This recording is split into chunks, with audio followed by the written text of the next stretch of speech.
Welcome to Project Matulungan para Matuto. Sa video ito, pag-uusapan na naman natin ang isa sa mga methods in dividing polynomials, which is synthetic division. When we say synthetic division, it is a shorthand method of dividing polynomials for a special case of dividing a linear factor whose leading coefficient is 1. Just like our example number 1. Divide x cubed plus x squared minus 8x minus 12 by x minus 3.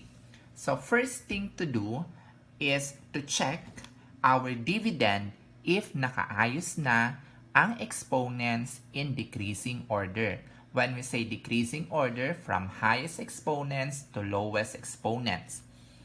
So if you can see, ang ating dividend ay x cubed plus x squared minus 8x minus 12 at makikita naman natin na ang exponents ito ay nakaayos na from highest to lowest. So 3, 2, 1 and the exponent of our constant term.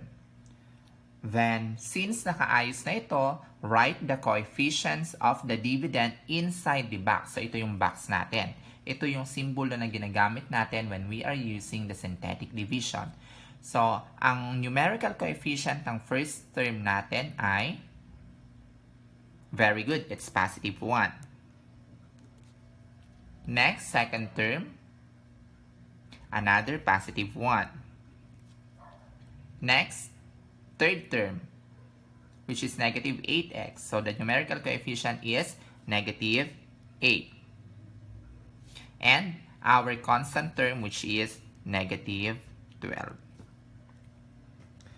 Then, our divisor, which is x minus 3, we have to get the 0 of x minus 3. When we say 0 of x minus 3, we have to equate our divisor into 0. So, x minus 3 is equal to 0. X now is equal to 0 transpose negative 3 will become positive 3. Then, we have x is equal to 0 plus 3 is positive 3. Therefore, our divisor na gagamitin natin here is positive 3.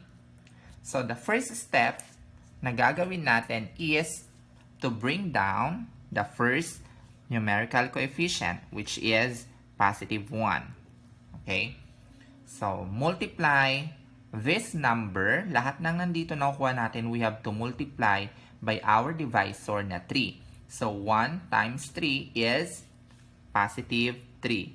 At lahat na nakuha natin when we are multiplying yung mga digits dito to our divisor, dito naman natin siya isinusulat sa second row or the middle row. So, 3 and 1. So, we have to get the sum of 1 plus 3 is 4. 4 times 3 is 12. Negative 8 plus 12 is positive 4. Then 4 times 3 is positive 12. Then negative 12 plus positive 12 is 0. Take note of these numbers. So the bottom row gives the coefficient of the quotient. So, the degree of the quotient is 1 less than of the dividend. So, ano ba yung degree ng quotient natin? Which is positive 2. Very good. Kasi nga, sabing ganon, 1 less than the dividend. So, ang dividend natin ay x cubed plus x squared minus 8x minus 12. So, ang exponent o highest exponent ng dividend natin ay 3. So, babawasan natin siya ng isa at yun ang magiging exponent ng ating quotient. At itong mga digits na ito na nasa bottom part, ito naman yung magiging numerical coefficient ng ating quotient. So, dahil ang ating exponent sa dividend, highest exponent sa dividend ay x cubed, therefore, ang highest exponent naman ng ating quotient ay x squared. Ang first digit na to, ito yung magsiserve as numerical coefficient of our quotient. So, first, x squared, ang kanyang numerical coefficient ay 1, kaya hindi na natin siya isusulat. Then, we have positive 4x. Then, the constant term, we have positive 4. Please take note that the last box, ito yung last box natin. Ang last box in the bottom row gives the remainder. Okay? So, ibig sabihin, yung sa last box na to and then yung sa bottom row natin na ito yung magsiserve as remainder of our quotient. So, dahil 0 siya, therefore, walang remainder yung quotient natin when we divide x cubed plus x squared minus 8x minus 12 by x minus 3, the quotient is x squared plus 4x plus 4. Take a look with our example number 2. Divide x raised to the 4th power minus 2x squared minus 3x plus 4 all over x plus 1. So, first thing to do is we have to check our dividend, yung nasa itaas, kung nakaayos na siya in decreasing order. So, makikita naman natin ng exponent ng ating dividend ay nakaayos na from highest to lowest exponent, x raised to the 4th power, negative 2x squared, minus 3x plus 4. Pero, kulang ng isang term ang ating dividend, which is the raised to the 3rd power. So, take note, when we perform division with polynomials and a term is missing, we use 0 as a coefficient for each missing term. So, ibig sabihin, dahil wala tayong x raised to the 3rd power, magkakaroon tayo ng 0x cubed. Then, we have to write down the coefficients of our dividend sa ating box. So, the coefficient of the first term is x raised to the 4th power is positive 1. Very good. Second term natin, which is 0x raised to the 3rd power. Therefore, the coefficient is 0. Next, raised to the 2nd power, the coefficient is negative 2. Our first exponent, negative 3x. Therefore, the numerical coefficient is negative 3. And our constant term, which is positive 4. And our divisor, we have to equate 8 into 0. So, x plus 1 is equal to 0. Therefore, x is equal to 0. Transpose on the other side will become negative 1. X now is equal to negative 1. And our divisor now is negative 1. Dito natin siya isusulat sa labas.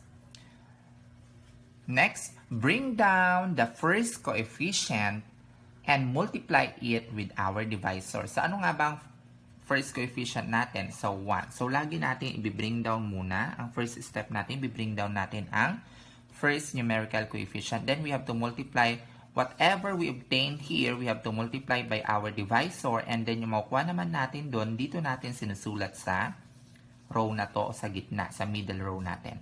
So, 1 times negative 1 is negative 1. 0 plus negative 1 is negative 1. Negative 1 times negative 1 is positive 1. Negative 2 plus positive 1 is also negative 1. Then get the product. Negative 1 times negative 1 is positive 1. Then negative 3 plus positive 1 is negative 2. Then negative 2 times negative 1 is positive 2. Then 4 plus 2 is equal to 6. The last column will serve as the remainder. So, ang last number natin sa last column ay positive 6. Therefore, it will serve as a remainder of our quotient. And the resultant polynomial is 1 order less than the dividend polynomial. So, ang leading coefficient natin sa ating dividend ay raised to the 4th power.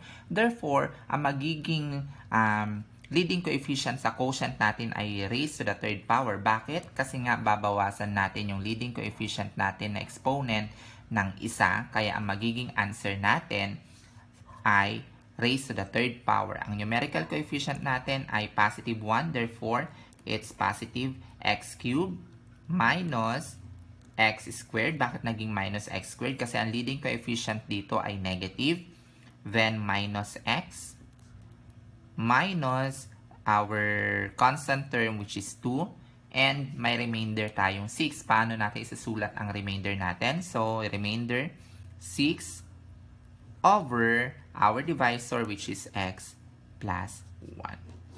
Thus, the quotient when we divide x raised to the 4th power minus 2x squared minus 3x plus 4 by x plus 1 is x cubed minus x squared minus x minus 2 and 6 all over x plus 1. To practice your understanding, please divide x raised to the 4th power minus 4x minus 6 all over 2x minus 1 using synthetic division. The answer will be posted on the comments box section after 3 days.